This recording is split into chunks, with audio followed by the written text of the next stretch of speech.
हिंदू संघटनांकडून उद्या जालना जिल्हा बंदची हाक। हिंदू व्यापाऱ्यांच्या दुकानावर झालेल्या भ्याड हल्ल्याच्या निषेधार्थ सकल हिंदू समाजाच्या वतीनं बंदची हाक। कोल्हापूरमध्ये शिक्षक बँकेच्या वार्षिक सभेत जोरदार राडा। लाभांश वाटपावरून सत्ताधारी विरोधक भिडले।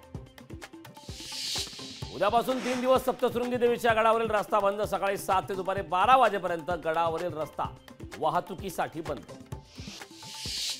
देशात जातनिहाय जनगणना होणं आवश्यक। रामदास आठवलेंचं जातनिहाय जनगणनेबाबत वक्तव्य।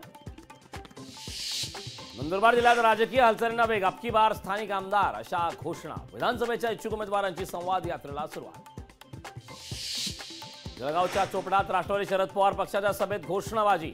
संविधान आर्मीच्या संघटनेच्या कार्यकर्त्यांकडून घोषणाबाजी। संतोष चौधरी यांची पक्षातून हकालपट्टी करण्याची मागणी। मराठा समाजाच्या वतीनं उद्या लातूर बंदची हाक। मनोज जरांगे यांच्या उपोषणाला पाठिंबा देण्यासाठी उद्या लातूर बंद।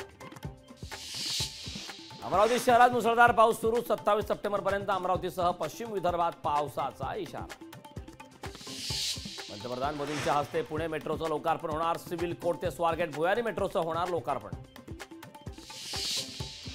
भाजपच्या जगदीश मुळीकांचं वडगाव शहरातील मतदारांना पत्र। विधानसभा निवडणुकीसाठी आशीर्वाद देण्याची साथ।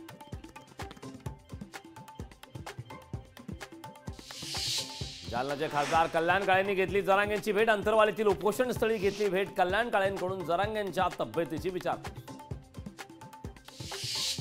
तिरुपती देवस्थान प्रसादाबाबत जगनमोहन रेड्डींचं मोदींना पत्र। चंद्रबाबू नायडूंकडून पवित्र कलंकित होत असल्याचा पत्रातून आरोप। भोसरी विधानसभेत मवियातील अंतर्गत वाद चव्हाट्यावर तुतारीचा प्रचार न करण्याची शिवसेना उद्धव बाळासाहेब ठाकरे पक्षाची भूमिका। मनोज जरांगे पाटलांच्या समर्थनात हिंगोलीत साखळी उपोषण। मराठा समाजातील 5 जणांचे आजपासून आमरण उपोषण। मराठा समाजाला ओबीसी मधून आरक्षण देण्याची मागणी।